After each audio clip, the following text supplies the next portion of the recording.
All right. Hello, everybody. I have a very special guest here, Ashley Vance. If you've seen on my Instagram recently, I posted a picture reading his book. I also posted a picture with me and Elon Musk. And so the book is titled Elon Musk, Tesla, SpaceX, and the Quest for a Fantastic Future. A lot of people say Elon Musk is one of the most important people alive on the planet. He's now just tied for the 100th richest man in the world, 33rd, I think, in the United States. But to me, what's better about Elon Musk personally is he's got what I call level 3 business. I mean, he's not selling sugar water or junk food. He's like selling something that's important. And you kind of, Ashley, got the you're the first person to really get Elon Musk to agree to write a book with you, right? Yeah, that is right. I think a few people had tried along the way over the years, and Elon kind of fancied the idea of doing his own book there for a while. But yeah, I was the first one to, get him to do a whole bunch of interviews. So let's start. I always like to start with like the dessert first, start with the best part. After spending all this time and having insider access to Elon Musk, what's the standout lesson that you learned for your own life to be, to do big things? Like, was there one just takeaway that kind of the arc that encompasses everything that you learned from him? I think so. I mean, obviously, there's a whole bunch of stuff, but the kind of biggest one that stood out for me, I guess, I guess it sounds kind of simple. I would say it really succinctly, just kind of as do the most you can with your life. But I guess what I mean by that is, we're all told to kind of set priorities or goals for ourselves, and to really kind of work to achieve them. I guess until I had met someone like Elon, who really is kind of like a one of a kind, and is kind of, I'd say he's on a couple of different quests, and he's sort of decided he has to work as hard as he possibly can pretty much at all times to achieve those things. And so he's kind of like maximizing what he's after. He's narrowed down his goals, and then he's going after them with everything he's got. And just seeing that up close made me really rethink kind of how I was running my life. So it made me think really hard about exactly what my priorities are, and then to dedicate myself to them more fully. I don't think I would ever live my life kind of at the full extreme of Elon, but it pushed me in that direction. Yeah, he's pretty intense. I think he's the only guy alive that has started three companies, each worth at least $1 billion from scratch. So that's I saw a little talk. I went to my friend had this little private talk that he gave a year ago, and Elon Musk. Somebody asked him, would you do this again? And he said something to the effect of, I'd rather, put shards of glass in my eye than do exactly what I did. He said, I made 100 million plus selling PayPal, and then I invested all of it into SpaceX, Tesla, and Solar City, and I didn't have any money left. I was like borrowing rent money or living with my friend. So, can you speak a little bit on this kind of struggle? Because a lot of people become entrepreneurs as super optimists, and then you look back on it and go, wow, that wasn't quite as easy. What's Elon Musk and your take on the struggle to be an entrepreneur? Yeah, again, just because he does sort of everything at these extreme levels, I mean, I think, his struggle would be, it's got to be one of the most exceptional things. I mean, it's one of the bits that really drew me to want to write about him was that he's got this amazing life story on top of all the business stuff. But, like as a kid, he had a pretty rough childhood. I mean, he was like a loner. He didn't get along very well with his dad. He got beat up at school, and so he kind of runs away from home when he's 17 with like $100 in his pocket, and that kind of started his whole personal struggle. He like backpacks around Canada, puts himself through school, ends up going to Silicon Valley, and then kind of decides to outwork everyone. He founds this company Zip2 and then PayPal and gets kicked out of them. He's the largest shareholder and the boss, and he gets kicked out of both of them, mostly because he just couldn't get along with people. He's a little bit like Steve Jobs. Yeah, and then and he really was kind of like learning on the job, and he had to sort of to things in his personality. So he's going through the whole struggle of building a company from scratch, and then at the same time he's going through the struggle of how do I make my personality, which is this very big, forceful, intense personality, sort of fit in with other people. How do I kind of become a leader of people? And so you see him having to learn that in these like really difficult circumstances. I mean, the good thing for him was that his companies kept doing well, and he made a lot of money. And then to the point that you were talking about in his story, I mean, like in 2008, his entire life collapses on a scale that like I don't think most people will ever experience. He's got Tesla and SpaceX are both basically bankrupt, and then he's getting a divorce, and his ex-wife is blogging about the divorce in the press. And so, if you're looking for like examples, I mean, the way he basically survived that is that he just stayed super rational during all that as best as he could. I mean, he would just make these very practical decisions about kind of what can I do today to keep these companies alive, and he just kept buying himself more time doing that, and it paid off in the end. Yeah. Well, we could talk a lot about this struggle thing, but it kind of leads me to this next. When I think of Elon Musk, I think of a contradiction, because for the most part, there's that Confucius saying, the man who chases two rabbits catches none. And so there's a part of me that says, this guy, he broke the rule. Like, he focused on all this different stuff, and he's been somewhat, very successful. But then there's another part of me that goes, really, I can't remember if I read it in your book or if I read it just in an article where he said this is all part of one master plan that he's had, and the companies are related. SpaceX, Tesla, and Solar City are obviously related to human survival. We got to survive by having alternate forms of energy. We have to survive maybe by having alternate forms of living not on planet Earth. So do you think, how do you see that? Like, how does he stay focused yet do these different things and juggle these different things? A little bit like Richard Branson at Virgin. It is tricky. Yeah, so the last chapter of my book is like the unified field theory of Elon Musk. Yes. And so it goes into kind of how the companies fit in technologically together, how they fit in sort of philosophically, how they sort of like help him in these very practical ways, kind of politically and monetarily and all that. So I do think there's all this overlap. I think ultimately SpaceX is his baby, and this idea of starting a colony on Mars is like his life's purpose. I think if he had to like pick one company and pick one thing that he could do, that is what it is. As it happens, he got into electric cars because he did care about that stuff too, and he did care about solar, and so these things kind of fall in his lap, and then in this very Elon way, he goes at them full force as well. I think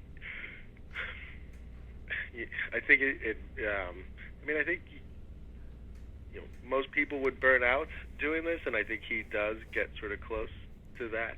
I don't know how long he can kind of sustain this, but did you see some of that where he's like, hey, I might have bitten off more than I can chew, even though he's a supercharged guy? Do you see him running right at the edge? Yeah, he's definitely running right at the edge. I don't think he would ever audibly say, I bit off more than I could chew, because I think Elon's ego is that, he could tackle anything. But we would have these dinners. I mean, he would come, and, some of them he looked fine, and then some of them it was like, it struck me as like a guy who had just run a marathon or something like that. This kind of really, these bags under your eyes and just this kind of sallow look in your face. And it was not that he had run a marathon. It was, he'd just been up for days on end. He kind of pushes himself to the very limits. You sort of have to, because neither SpaceX nor Tesla is, there's like a crisis happening at both companies all the time that he has to deal with. So he never really gets a break. Yeah, one of my mentors, Alan Nation, said, Ty, you got to make a change when the first thought that happens when you wake up is, what crisis is going to happen today? And so it sounds like Elon Musk might be able to go, what 2 crises are going to happen today? Or maybe even 3. Yeah, I mean, that's how he operates. There's people at, like Gwynne Shotwell, she's the president of SpaceX, and she's amazing, and she runs, like, the day-to-day operations of the company and sort of keeps it humming along. But Elon's a guy. I mean, that is his job. He figures out whatever is the biggest crisis at either company, and that's like where he puts his attention. And not like he just fixes it all himself, but he goes to the person at the company who's dealing with the messed up door or the part of the rocket software that's broken, and he's like standing there right with that guy saying, you know, what do you need in terms of money or people to fix this? And he stays there for, if it takes like a day to fix it, if it takes a month, Elon's right over your shoulder working on it with you for better or worse. What do you think? You know, there's so many things that Elon Musk personifies that people want to have in their own life. I think one of them is not being a procrastinator and getting what you want. Like if you have a goal, I read about 75% of people at one point or another in their life will dream of starting something. Like they'll have an idea for an invention, a patent, they'll have an idea for a business. But we know that the amount of people that actually try is much lower than 75%, and the amount of people that actually succeed is even lower. So it comes down at some level at the beginning to motivation to get off your butt and actually do stuff. What do you think is the key to Elon Musk's motivation, you know? Yeah, he's a tricky one because it seems to come from a weird place. I mean, he has this, you know, like when he talks about, I want to start a colony on Mars because the human species may face some sort of threat that we don't know about, and it just makes sense to have a backup plan. Like, I think other people, okay, half the people think that's crazy, half the people are like, okay, I can kind of see that. For Interstellar. him, he feels that on like this. What's that? It's like the movie Interstellar that just came out last year. Well, yeah, totally. And then, I mean, like he feels this on this deep emotional level. I mean, that's when like he would get tears in his eyes when he was talking to me, and so like as far as his motivation goes, you know, it comes from this weird place of like, I mean, you know, it's basically I have to do this for the human species, and so I do think some people think this is nuts, and then for some people, it kind of works. I mean, it's been cool to see on Twitter people who have read the book have totally come away and been just like you said. It's like I want to get off my butt and go do something, and I do think when you sort of see the example of what Elon did, I mean, it's kind of amazing, but it's also all he did was just like sit down and decide to do something, and he's done that 4 or 5 times, you know, and that's all it took.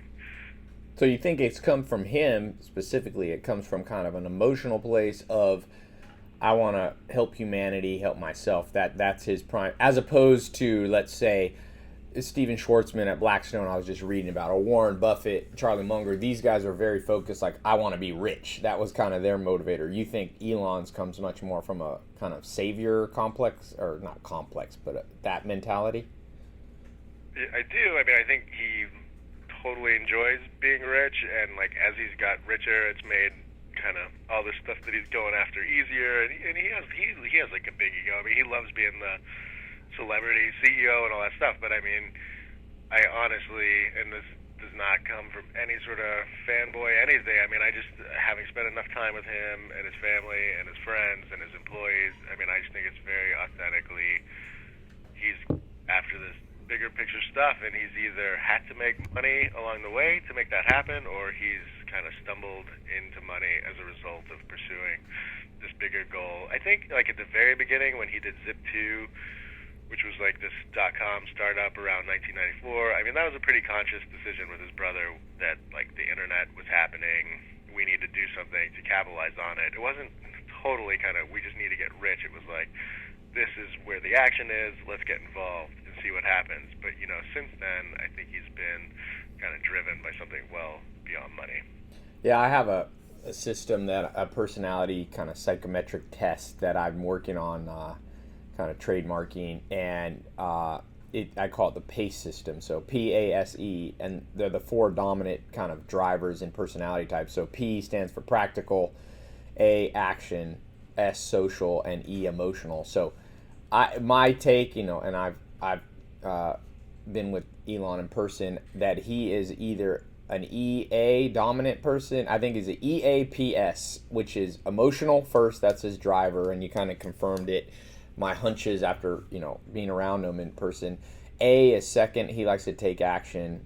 Third, P, practical. He knows how to raise capital and do the day-to-day. And then S maybe is his weakest. He's a little bit, I would say you could tell he didn't grow up the most popular kid in high school. He's a little bit eccentric / nerdy even now. Yeah, that's true. Yeah. I mean, I think the way you ranked him sounds pretty fair to me, and it is true. I mean, he's not, even though he's gotten better at giving presentations and all those things, I mean, he's not like the easiest guy to just like have a beer with. Right, exactly. Yeah. Now, let's talk about, interesting motivation. Another thing I wanted to talk about that's just a practical tip for entrepreneurs. I'm an entrepreneur. A lot of entrepreneurs will be listening to this. Peter Drucker speaks of the 8 objectives of every good business, marketing, innovation, human resources, physical objectives for your products. You've got social responsibility, all these profit requirements. But the one that Elon Musk, in some ways, has really excelled at is the capital objective, being able to raise capital. So I think he raised $2 billion not too long ago in bonds for Tesla. He's raised money at various stages for his business. What do you think is the secret to success in specifically around raising money? So if somebody's watching and they're trying to raise 500 grand for a business, or 100 grand, or 10 million, what are the things you took away from learning from Elon? Elon's like a little bit of a tricky example because in some of the stuff like Tesla, he had made his own money, and none of the VCs wanted to invest in Tesla at all. And pretty much like the reason Elon became the first major investor in Tesla was because he was the only guy willing to put in money. Right. In that sense, he was the capital.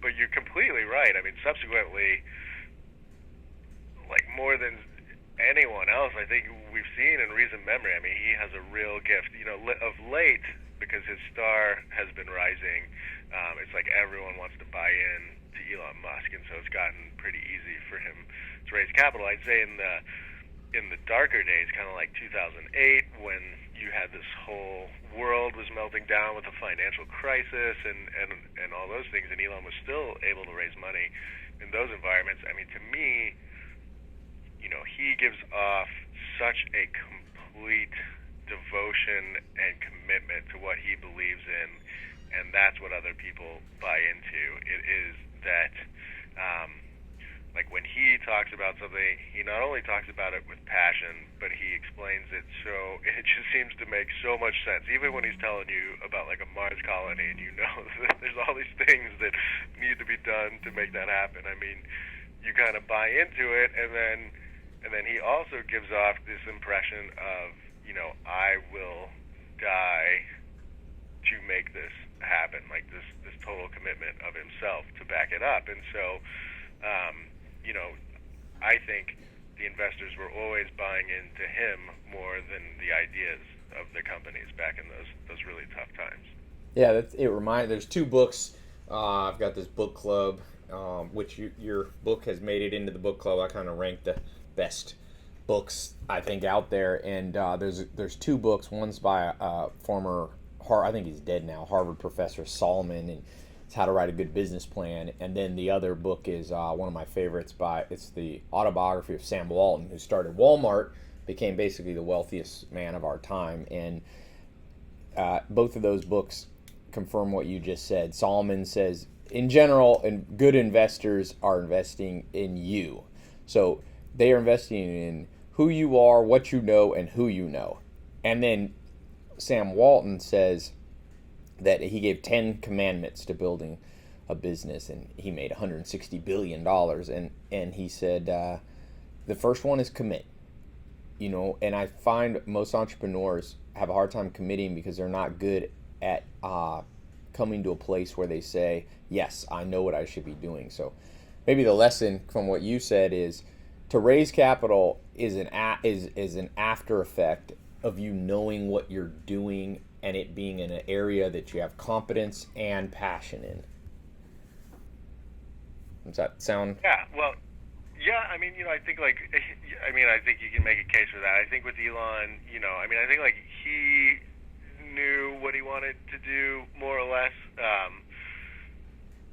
in some cases with something like SpaceX, I mean, it's kind of changed over time. He like went into that thinking, he'd be kind of like the Southwest of space, and they would just assemble things, and then from other made by other companies, and then over time he's like, no, the only way we can really get this cheap enough is if we make it all entirely ourselves, which is like a huge shift. I mean, then you've got to get all these manufacturing plants and everything. So Elon, he flies by the seat of his pants a little bit, but I mean, to your point, he's kind of got this belief that he can kind of achieve whatever he sets his mind to behind it, and he has this bigger goal that he's shooting for. And there's this guy Steve Jurvetson, who's a venture capitalist at Draper Fisher Jurvetson, and he's invested in all of Elon's companies and has probably made the most money off of Elon besides Elon. And I've talked to him. He's in the book a whole bunch. And I mean, that's completely what he says is pretty much like Elon could have come to them with just about anything, and they would invest in it just because they know he'll pull something off at the end.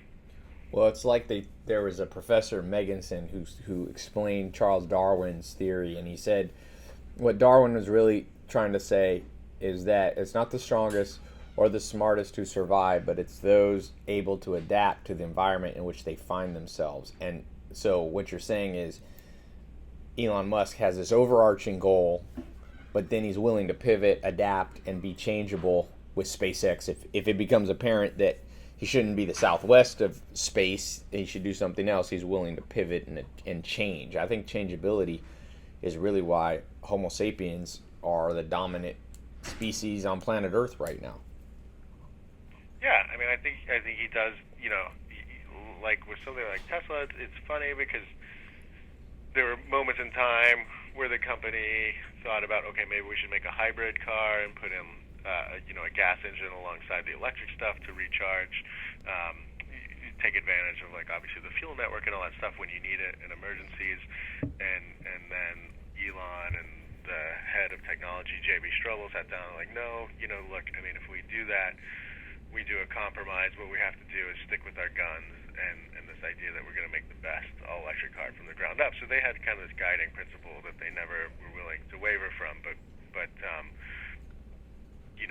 bringing that to fruition required, I don't know if it's pivot is the right word, but yeah, lots of different thinking around how to solve problems and being flexible and figuring out how to make money off this thing. Now let's go here to a subject that's interesting to me whenever I meet these powerful people or interact. What's the dark side that you're like, my lesson from these dark sides of Elon Musk is I don't ever want to have this in my life, even if I could be a billionaire. They're just something I don't want. What'd you learn there? Not necessarily trying to throw Elon under the bus, but just your take on. There's always, Abraham Lincoln said, I learn from everybody I meet, but sometimes it's what not to do, right? It's not always what to do. Yeah. No, I mean, I think there's plenty of those kind of things. I mean, one we alluded to a little bit was, I mean, I just don't think I would live my life like he does. I'm in awe of all the stuff he achieved, and I'm glad that there's somebody out there who's kind of willing to do that. I wouldn't be able to spend as much time as he does at the office at the expense of like my family and a social life and all of that. I mean, I think there's a kind of happier medium. I mean, maybe you have to be like that to accomplish everything he has by 44. I don't know. How many hours is he spending at the office? Well, he literally works 7 days a week because he's running two companies at the same time. And, I mean, he's basically kind of like married to the office. It depends how you want to argue it, but, I mean, there's easily days when he's there 18 or 20 hours at the office.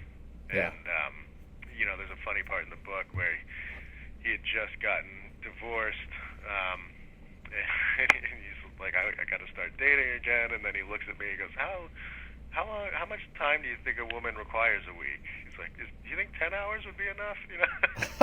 He's calculating it mathematically. Yeah.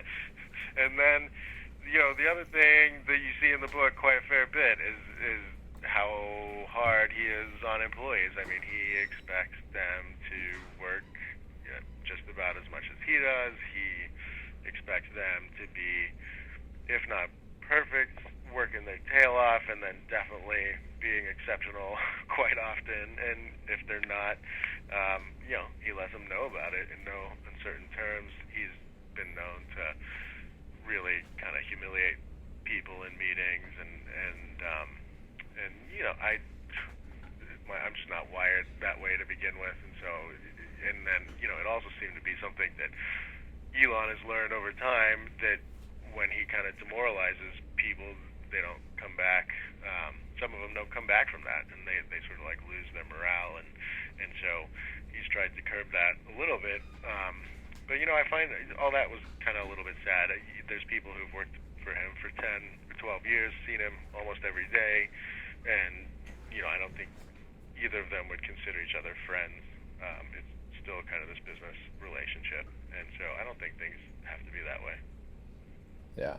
Well, it's like there's a certain drive that it takes to, like you said, by 44 have skyrocketed, and the old rule of physics that for every action there's an opposite and equal reaction. It becomes the ultimate balancing act to go, okay, I'm going to make the Southwest Airlines of space to Mars, and I'm going to have a perfectly normal dating life. If you could pull that off, you're truly the greatest genius of all time. So almost always you find, my friend, her dad was telling me that Albert Einstein used to show up at his farm when he was growing up to buy kind of like a farmer's market. And he said, my early memories of Albert Einstein are I would go up to him as a little kid and he would give me a hug or whatever, and he smelled horrible.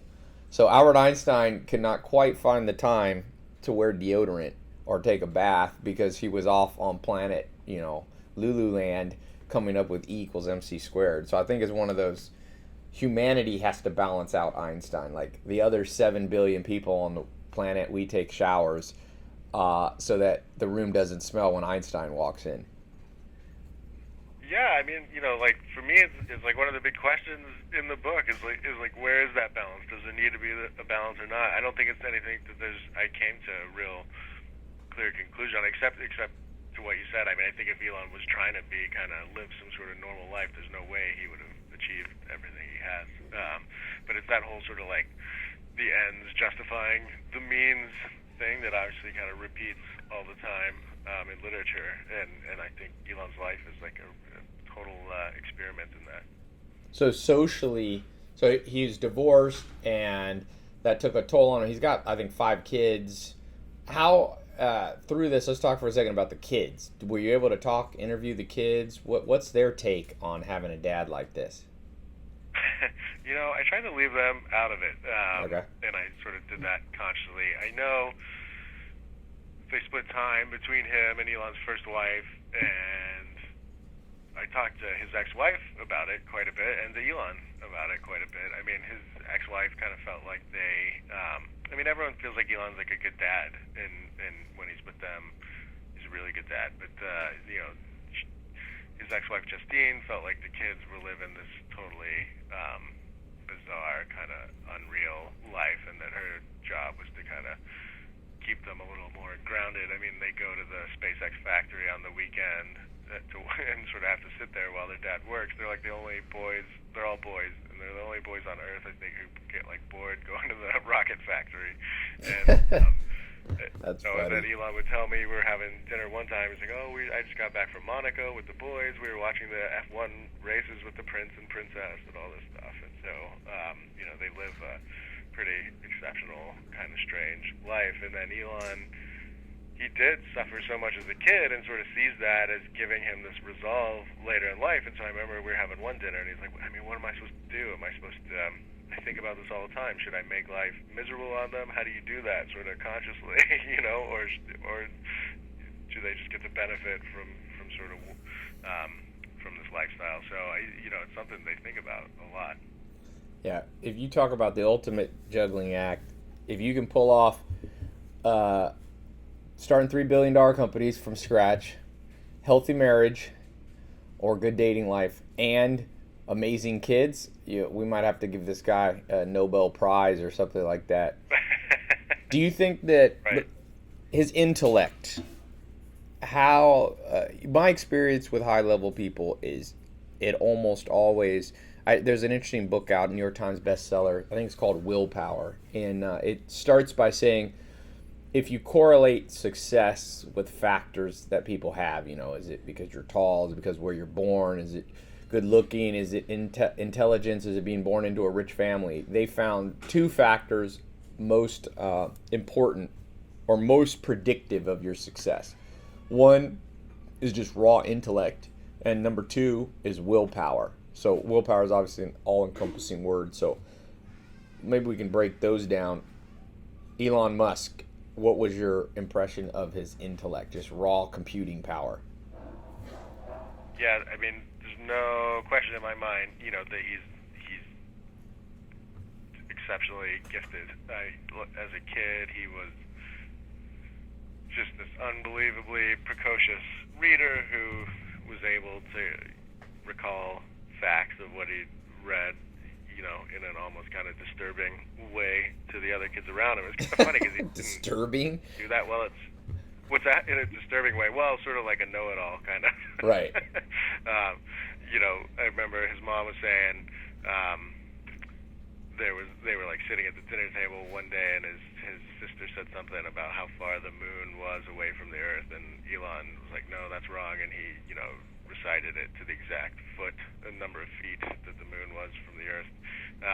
He was always sort of doing this know-it-all thing to the kids around him, but it was funny because like in school he didn't do like poorly, but he didn't do that well. Everyone I interviewed from his grade school days was like he was like the least exceptional boy, and then Elon sort of chalks that up to he just didn't really kind of put in the effort, and I think that's probably true because then by the time college rolls around, he goes to Queens in Canada and then UPenn, and then he starts being the top of the class and kind of blowing everyone away. And then today, I mean, he does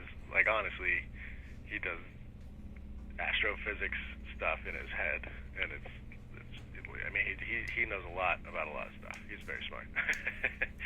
Yeah, one thing that I heard him say, somebody asked, how'd you learn how to run a space company? You didn't go to school for that. And he said, I read a lot. And I'm a big proponent of books. Did you talk at all with him on or see his reading appetite for books and knowledge? His reading appetite is Yeah. like off the charts. I mean, he, like when he was a kid, he read through everything he was interested in at the local library, and then he would do the same thing at the bookstore. I mean, his brother said, he would read one or two books a day growing up. It's probably the thing he's like most famous for growing up, and that most people commented on. He would like go over for dinner at somebody's house, or their family would, and all the kids would run off and play, and Elon would always go find the owner of the house's library and just sit down on the floor and start reading. Well, that's what I tell people. I tell them I did a TEDx talk, and it's about why I read a book a day, and I always tell people in my research, almost every person, very very few exceptions, that does big things read, because reading cuts the learning curve. Because as Warren Buffett says, humans only learn from mistakes, but they don't have to be yours.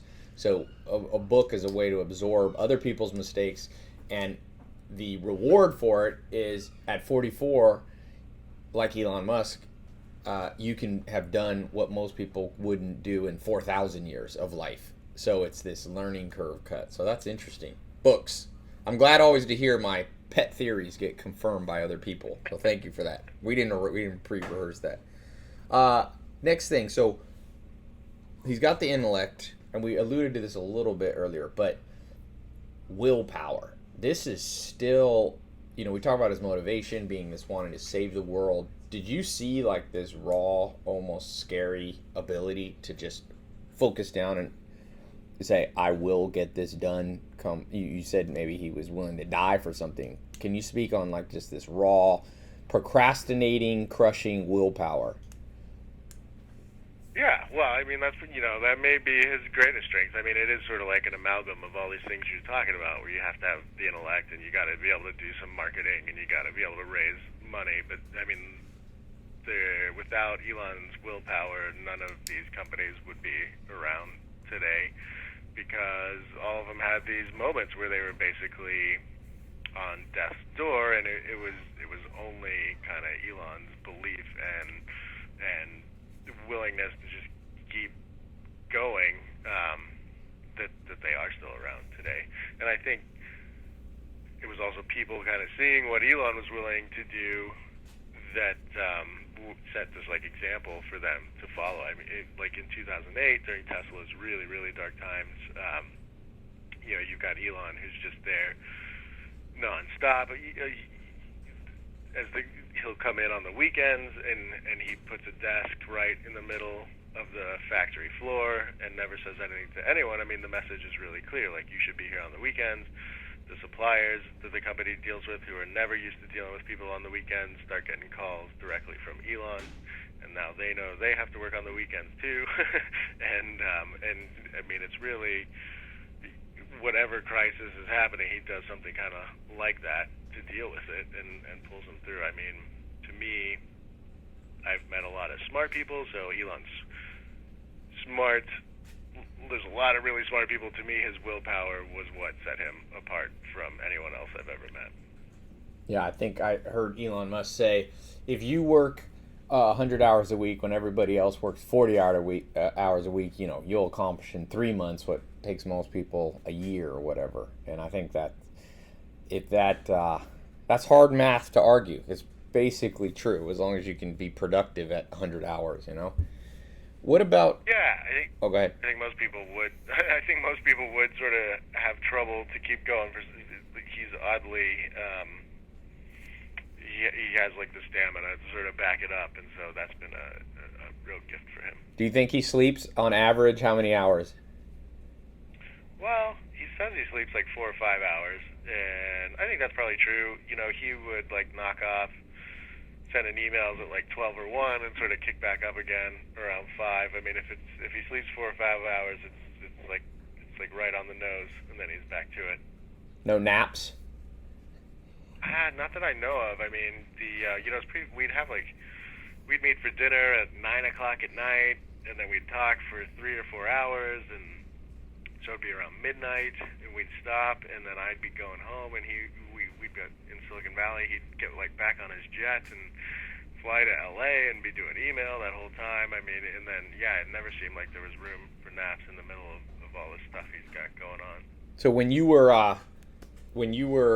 got access, by the way, if you're chiming in here, Elon Musk, I'm the book Tesla, SpaceX, and the Quest for a Fantastic Future by Ashley Vance.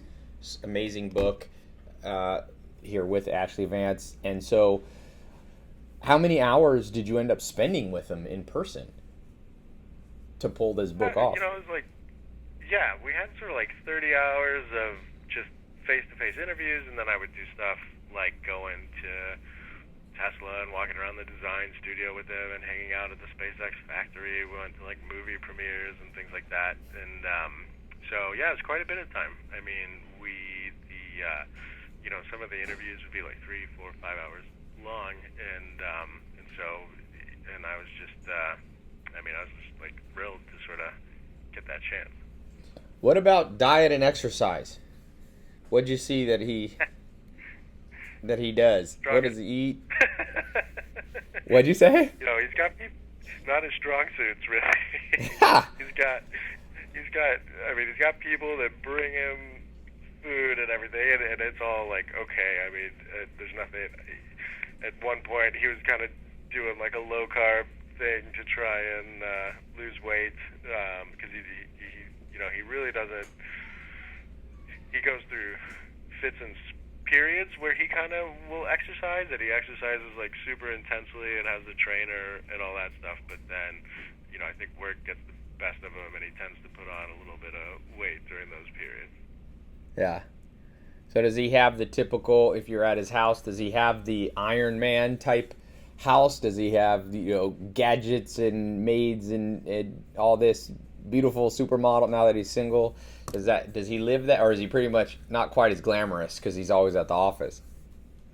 It is pretty glamorous. He's got like a mansion in Bel Air, and I mean the stuff that he is most into is video games, and he has people that build him sort of custom video game machines that have to be water cooled and all that stuff, and he's put in like the highest speed internet into his video game room and everything. I mean, that's where he invests a fair bit of money. I would say that's like his biggest hobby. Video games.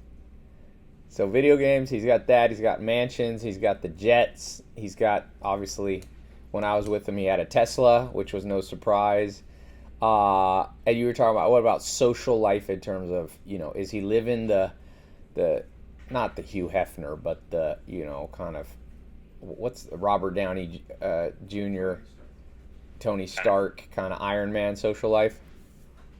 He does a little bit of that. He's definitely different than the other tech CEOs. I mean, most of those guys kind of hang out up in Silicon Valley, and then Elon definitely prefers like the Hollywood lifestyle. I mean, he genuinely has people in the movie industry who are his good friends. Jon Favreau, who directs the Iron Man stuff. I mean, I see him at Tesla events hanging out with like Elon's family and everything. And then, Elon doesn't take a lot of time off, but then I always notice he's at the Super Bowl or the Kentucky Derby or the big fight. I mean, he kind of likes to be where the action is. And he's definitely not the Robert Downey Jr., super charismatic, women falling off his arm kind of thing, because he's just not that. He can be charming in his way, but he's not that like total smooth operator kind of guy. But he definitely likes to be, like at the Hollywood parties and things like that. Yeah. All right. As we kind of wrap up here, a few things. I've kind of had a list for you. We're making good progress here. Mentors. I'm a big believer. Mentors made all the difference in my life in cutting this learning curve. Books obviously can be mentors, but at some level, having in-person mentors. Who do you think Elon would count as his mentors? People have asked me this, and I don't think there's a super satisfying answer. His grandfather on his mother's side was this amazing character who went on constant adventures across Africa, did all these very daring things, and I think there's like a little bit of that in him. And then Elon was raised to a large degree by his grandmother on his father's side, and she had kind of survived World War II and would tell him these stories about like all the hardships that her family went through and how they got through without any money and things like that. And I know for a fact that he always looked up to her and took a lot away from those lessons, because he would recount them all the time. But then, like when you asked him for sort of like a specific person that he was kind of modeling himself after or taking inspiration from, I mean, he really never pulled out a very clear example along those lines. I found that pretty interesting. I think it's probably, for most people it ends up, when I was 16, I tried to find one person with all the answers, and you end up with really an amalgamation of people. I'm sure, he was business partners with Peter Thiel, who's gone on to big success on his own. These people, like the big investors, you think they have influence in terms of, giving him insight in things maybe that weren't his strength? I think so. I think he had a bunch of internships. Like there was one in particular at a bank, and there was a guy there who really took him under his wing and gave Elon a chance. Elon had sort of called him out of the blue and was like this kid, 18, 19, and he's like, yeah, come in, work for me. And then he saw how smart Elon was and was really letting him do pretty advanced things at the bank. And it's actually there where Elon starts to get some of these ideas for PayPal and the company before it was called X.com. And so that guy was kind of like a mentor. I mean, Elon, you see figures like that pop up. The ones that he worked with, the investors and Peter Thiel, I mean, I think they taught Elon that he had to kind of temper his the full forcefulness of his personality a bit if he was going to be a good leader of people. Right. You must be able to win friends and influence people. So, yeah. Best story. It could be a story out of rising from the ashes in dark times. It could be a funny story, maybe even a story that you didn't put in the book. What's your favorite story as we kind of close here? I mean, the favorite long story in the book is kind of how SpaceX comes to be, and you have it's this incredible tale of 300 or 400 really young, smart engineers who the company was basically birthed on this island called Kwajalein in the Pacific, which they were kind of exiled to because no one else would let them launch rockets from their launch pads. And Is that a real country they found that had sovereign rights or something? it's an island. It's part of the Marshall Islands, and the U.S. has used it for years to test our missiles. We can Okay. sort of like blow them up out there and let them fall into the ocean. And so there was like a military presence there, and they said, okay, SpaceX, you can come fly, and so you've got these guys that live there for 2 years, and they've never really built a rocket from scratch before, and then you've got this guy in Elon who's flying out there on his jet and coming by to check everything out, and just all the adventures they went on. It was kind of like Gilligan's Island of space, of rocketry, and they would send up the rockets, and they would blow up over their head and come crashing back down to Earth. They had to build their own like dormitories and plumbing and all this stuff. So just a real adventure. And then eventually they succeed, and it's this amazing moment. And it's basically like Elon's last dollar is the rocket that succeeds, and then NASA ends up having faith in the company after that and gives them a bunch of money. And it's been this huge success story ever since. So I don't know. I think just I can only get into a little bit of it here, but I mean that grand tale of how SpaceX came to be is kind of my favorite.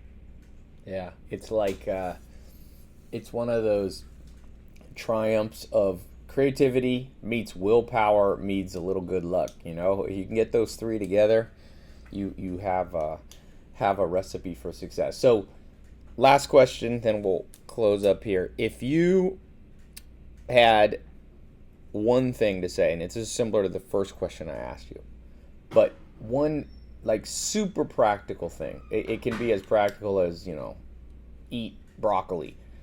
The super practical takeaway you learned from spending in-person time with Elon on his jet, in person at Hollywood premieres, from writing this book. What is that ultimate, just practical? Do this, and you're gonna live a better life. You're gonna find the good life a little bit quicker, a little bit higher quality. I guess the one thing that I took away that I've tried to employ practically is, and it is simple. I mean, it's something you hear all the time, but anyway, this is what I took away: is don't take no for an answer and believe in yourself. And I mean, I think that's a huge fundamental thing that Elon lives in his life. It's something that I employed while I was writing the book and sort of getting turned down for things, even by Because he Elon. kept turning you down, and you kept saying, "Give me another chance. Let's do this.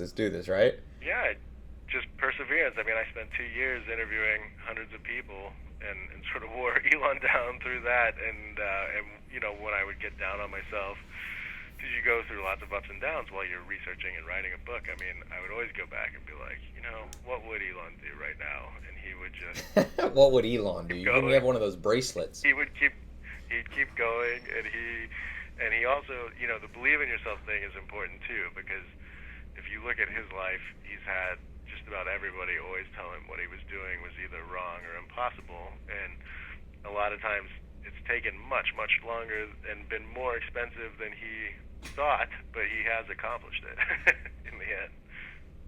Okay, one quick thing. Bonus question, because I remember a bonus question I must get your opinion on here for my own sanity. The balance between focus and doing lots of stuff. What's the takeaway? Is it possible? Is it a mistake? Is it a flaw? And he's just so good he can do it? Because most entrepreneurs, all of us, we get a little distracted, do a little bit too much. Do you think there is a way to pull off this multiple stuff, or do you think at the end of the day, SpaceX is the main one, and he really wishes he could just focus on one thing?